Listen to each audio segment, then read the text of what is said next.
I'm wondering, what is it that Checkoff is doing to take advantage of the opportunities that some of these new products is it producing new products?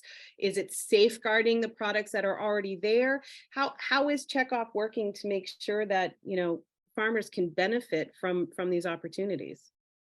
One, I think we start with the science, Jenny, and we continue to do more science, improve the functional benefits of dairy in these spaces, gut health.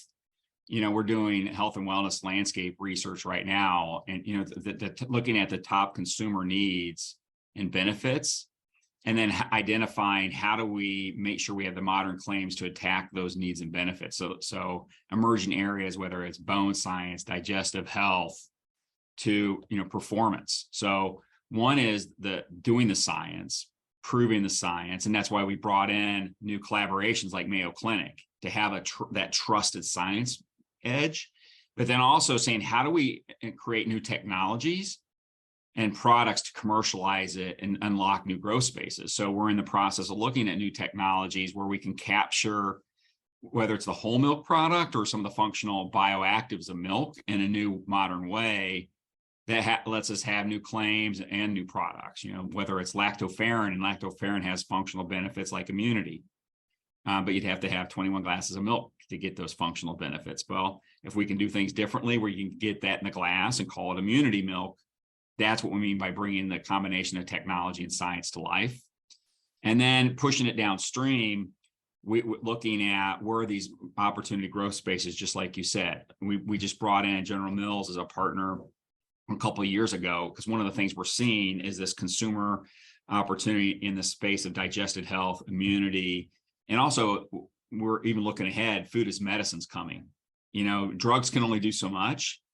When you get into that mitochondria, food can help in a lot of these things, like diabetes, cardiovascular disease. And so when you look at the cultured products, the fermented products, a lot of that from dairy, we're just we believe we're at the tip of the iceberg of bringing a lot more functional foods to market. And we want to be at the front and center to inform the industry where the spaces are, help enable it with the science, help enable it with some of this emerging technology using the farmer-funded dairy research centers, right? We have 140 experts tied to dairy research and extended 22 total facilities that work across this space that help on the discovery of the benefits all the way to the technology. So working across the industry with the producers of what our role is, and we're trying to, be that forefront of science. And I would just add to that, as Paul talks about what's going on in the future, what are those future opportunities? There's also a track record of what's happened already in building on some of the past, right? We have high protein products in the market that are, skyrocketing in terms of sales. We acknowledge that consumers are looking for lower sugar. And so you see lower sugar yogurts emerging on the market, or lower sugar flavored milks, and those are doing quite well.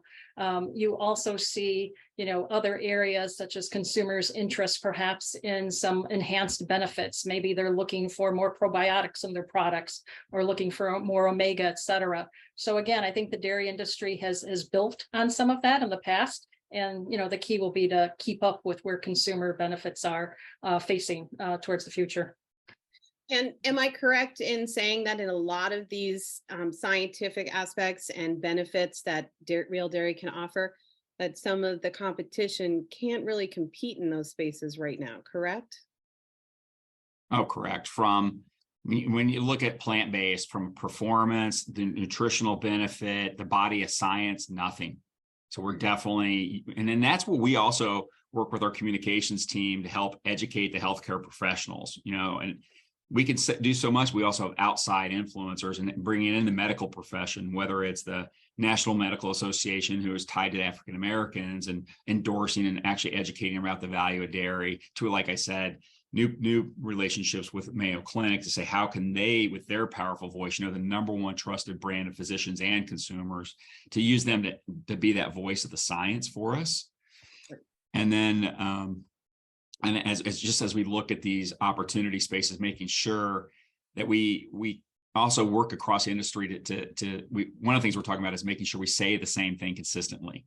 You have so many companies using dairy, and the more simple of the benefits and functional things, getting us to work together more is one of the things we're talking about in the future is how do we push out the messaging and the functional benefits in a new modern way.